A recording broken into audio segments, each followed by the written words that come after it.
Video টিডিও তো করি না, তারপরে মাঝে মধ্যে করতে হয়। মাঝে মধ্যে বুকটা ফাঁকা, মানে কেমন জানি লাগে। হঠাৎ করে মনে হয় কিছু কিছু কথা আছে যেগুলো আসলে শেয়ার না করলেও হয় না।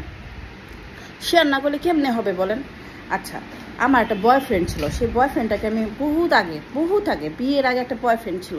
সেই বয়ফ্রেন্ডটাকে আমি ছেড়ে দিয়েছিলাম। কিন্তু কেন ছেড়ে দিয়েছিলাম সেটারও একটা কারণ ছিল, অনেক বড় কারণ।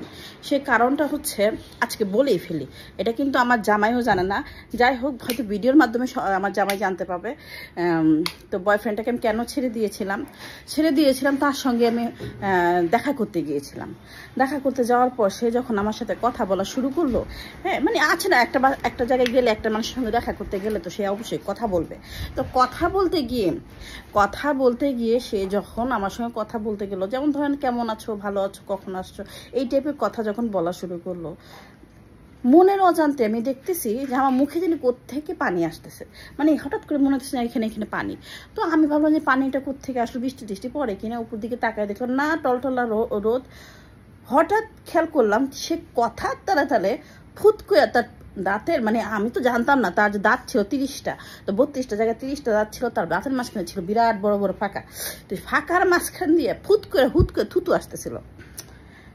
কি একটা অসহ্যজনক ব্যাপার। আমার না এত খারাপ লাগলো বিষয়টা। এই থুতুর সমাধান আমি কিভাবে দেব?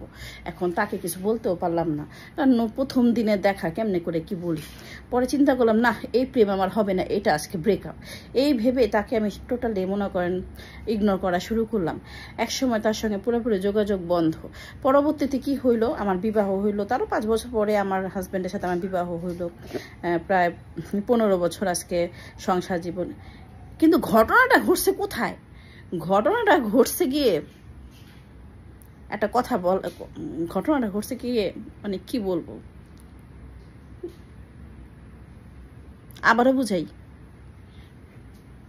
ঘটনা ঘটছে গিয়ে আমারও এরকম ফাঁকা শুরু হয়ে গেছে। এই যে এর জন্যই বলতে হয়, যারে যে নিন্দে তারে সে পিন্দে। কখনো কাউকে নিন্দাইতে হয় না। দেখেন, এই নিন্দাইছি দেখে আজকে আবার কপালে এই অবস্থা। এই বড় বড় ফাঁকা।